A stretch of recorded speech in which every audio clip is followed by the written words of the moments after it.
Allahu Akbar, Allahu Akbar.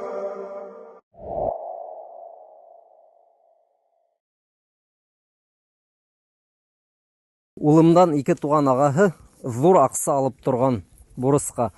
Улым кире биреуін талап итеп ақсаһын һорап арығас, ғафу итәм, бирмәһәң дә була дип әйткән. Теге егет ақсаһын кире кайтарга уйламай. Шулай итеп, улымдың ғафу итәм дип әйтеүе дөрес микән?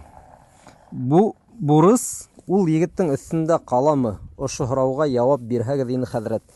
Беренчедән, һезнең улыгыз ғафу итәм дип әйткән бит. Ләкин ул ниндәй мәгънә һалган ошо һүзләргә? Иннамал аъмалу бинният.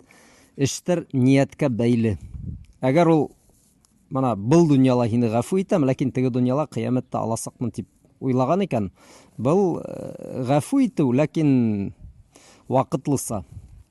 Шул теге дөньяла кыямәттә ул кеше барыбер бирергә тиеш буласак. Беренчедән, икенчедән, кемдер мәсәлән ғафу итәм дип һүз менән генә әйтһә лә, күңелендә ризаһызлык кала икән, тимәк, ул ғафу итмәгән. Шуга мына Пәйгамбәрбезнең саллаллаһу алейһи ва саллям хадисендә әйтелгән: "Ла яхиллу малу мриин муслимин илля би тиби нафсин мин." Мусламан кешенең малы, байлыгы, аксаһы хәләл булмай бер кемгә лә, әгәр ул кешенең күңелендә ризалык булмаһа дигән. Evet.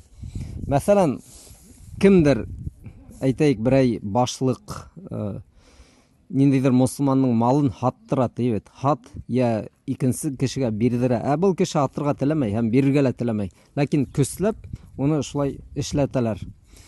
Был зулым була. Һәм әгәр мусламан буның менән риза булмаган икән, тимәк, был бирелгән акса хәләл түгел. Ана шуны бирдергән кешегә инде. Шулай ук әгәр кеше мана бурысын ғафу итәм дип әйтһә лә, ләкин күңелендә ризалык калмаган икән, тимәк, ул ғафу итмәгән. Теге дөньяла кемнең бурысы бар, кайтарга тиеш буласак.